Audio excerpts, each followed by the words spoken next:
সবাইকে আপনারা জানেন কুমিল্লার কালিয়াজুড়ির একটা বাসাতে মা এবং তার মেয়ের হত্যার একটি ঘটনা ঘটেছে। আমরা সেই ঘটনা তদন্ত করতে যেয়ে আপনারা ইতিমধ্যে দেখেছেন একজন পাঞ্জাবি পরা একজন লোক বাড়ির ভিতরে ঢুকতেছিল। আমরা প্রথমে তাকে শনাক্ত করি এবং তাকে অ্যারেস্ট করার জন্য আমাদের ডিবি টিম কাজ করে এবং তাকে আমরা গতকাল রেল স্টেশনের কাছ থেকে তাদেরকে গ্রেপ্তার করি।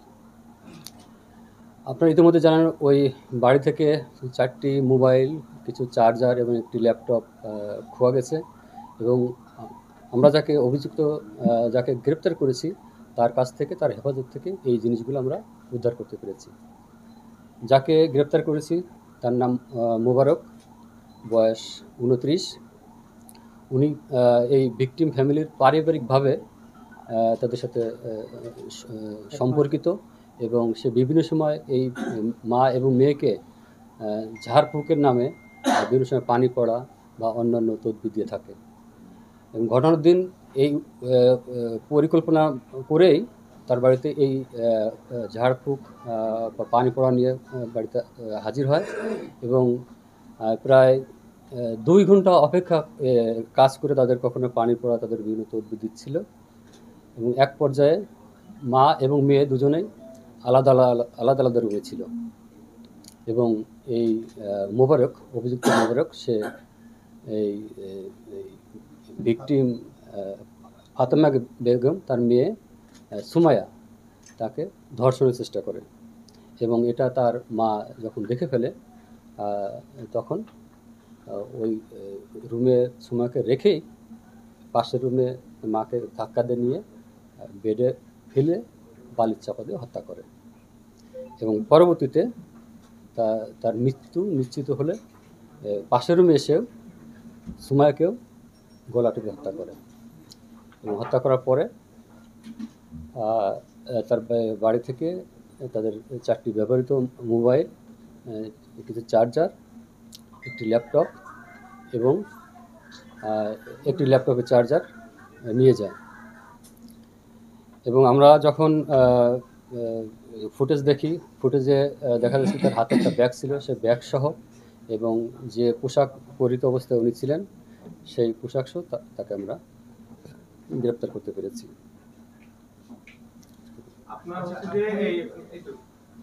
আপনারা যেই যাকে আটক করলেন বা গ্রেপ্তার করছেন তাকে কখন গ্রেপ্তার করেছেন, আর হত্যাকাণ্ডের ঘটনাটা ঠিক কোন সময় থেকে কোন সময় সংঘটিত হয়েছে, আরেকটা হচ্ছে যে আসামি কি স্বীকারোক্তিমূলক জবানবন্দি দেওয়ার জন্য কি দিয়েছে কিনা বা দিয়েছে কিনা, আর পাশে ওই যে আমরা যে সিসি ফুটেজে যে একটা বয়স্ক লোক দেখছি ওনার বিষয়টা আসলে কি, যেটা ভাইরাল হয়েছে ওই বিষয়টা আমাদেরকে একটু জানাবেন। আমি ইতিমধ্যে বলেছি যে আসামিকে গ্রেপ্তার করা হয়েছে সন্ধ্যার আগে এবং আপনারা সম্ভবত সোশ্যাল মিডিয়া দেখেছেন সকাল 8:30টার দিকে উনি একবার বাসায় ঢুকে, পরবর্তীতে 11:23 হয়তো রিয়েল টাইম এদিক ওদিক হতে পারে, যেহেতু সিসি ফুটেজের থেকে আমাদের সময়টা নেওয়া, 11:23 উনি আবার বের হয় এবং 11 মিনিট পরে আবার সে ঢোকে। তা আমরা জিজ্ঞাসাবাদে জানতে পেরেছি হত্যাকাণ্ড ঘটিয়েছে দিন 12টার কাছাকাছি কোনো সময় এবং আপনারা এটাও জানেন যে ওই যে ভবনে এই ঘটনা ঘটিয়েছে নিচতলা একটা স্কুলের সিসি ফুটেজ চালু ছিল 1:30 পর্যন্ত। সাধারণত স্কুল বন্ধ হলে, স্কুল ছুটি হলে সিসি ক্যামেরা তাদের প্রতিদিনই তারা বন্ধ করে দেয় এবং যে কারণে সে যখন তার এই পরিকল্পনা সাধন করে যখন বের হয়ে আসে, অর্থাৎ জোহর নামাজ পরে আনুমানিক 3টার আগে সে তার কাজ শেষ করে সে বের হয়ে আসে। বের হয়ে আসার ফুটেজটা যেহেতু সিসি ক্যামেরা বন্ধ ছিল সেটা আমরা ফুটেজে দেখি না।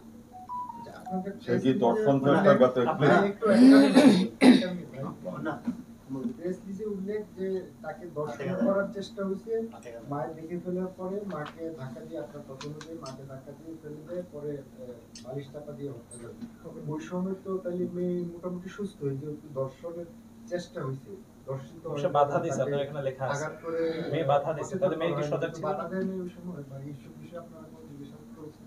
আমরা তাকে জিজ্ঞাসাবাদ থেকে যতটুকু পেয়েছি আমরা বলেছি। বিষয়টা হচ্ছে যে তাকে যখন মা যখন এটা দেখে ফেলে তখন কিন্তু সে যেহেতু দুজনে আলাদা আলাদা রুমে চিকিৎসা নিচ্ছিল, পানি পড়া ফুক যেটা আপনার বলেন আলাদা আলাদা রুমে চিকিৎসা নিচ্ছিল।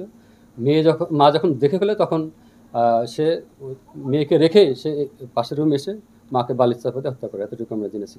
পরবর্তী মেয়ের আমরা চেতনানাশকের বিষয়টা এখন জানি না। মেয়েকে দরজা টান দিয়ে লক করেছিল, এতটুকু আমরা জেনেছি। এবং তার মার মৃত্যু যখন নিশ্চিত হয় তখন মেয়েকেও সে হত্যা করেছে। মেয়েকে কোন রোগের জন্য ওরা ঝাড়ফুঁক নিছে? এই বিষয়ে আসলে আমরা এতটুকু জেনেছি সে তাদের যে জিনের আসর থাকতে পারে, আসলে এটা তো আসলে কথিত, এটা তো আসলে মানে বৈজ্ঞানিক জানতে পারছি যে এই মেয়েটার আসলে রক্তাক্ত অবস্থায় ছিল, যারা পোস্টমর্টম করেছেন তাদের মধ্যে থেকে জানতে পেরেছি।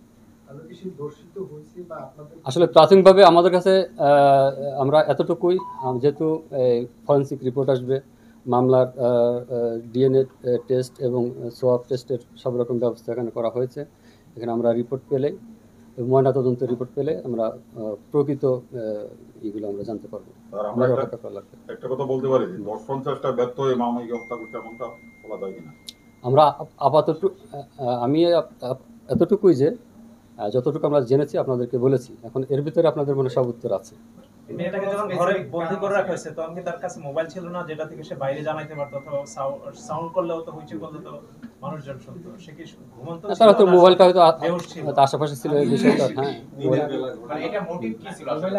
অর্থ নাকি পারিবারিক কলহ নাকি কোন উদ্দেশ্যে, নাকি লোভ, কোনো কিছু টাকা, মানে আলটিমেটলি না, টাকা লোভের বিষয়ে অ্যাকচুয়ালি আমরা পাইনি।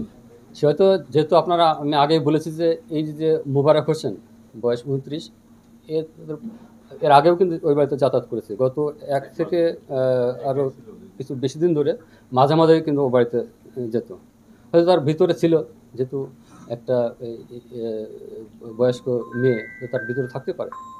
ঠিক, যেহেতু ধর্ষণের চেষ্টা কথাটা আসছে, হয়তো তার উদ্দেশ্য ছিল এরকম।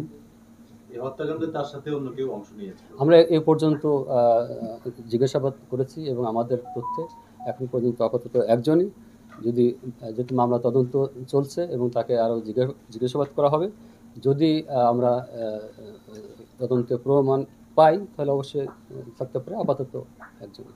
এখন কি তাকে কোর্টে প্রেরণ করবেন না জিজ্ঞাসাবাদের জন্য আরো সময় নেবেন? না, আমরা জিজ্ঞাসাবাদ যতটুকু করেছি, আমরা প্রয়োজনে যদি আরও কিছু প্রয়োজন হয়, মামলা চলমান, তদন্ত চলমান, রিমান্ডও আসতে পারে। আচ্ছা, মামলার বিষয়টা যদি একটু বলেন যে কালকে কতজনের মামলা হয়েছে এবং মামলার আহতদের নামটা কি এটা একটু যদি বলেন। এটা তো অজ্ঞাতনামা আসে। আরেকটা বিষয়,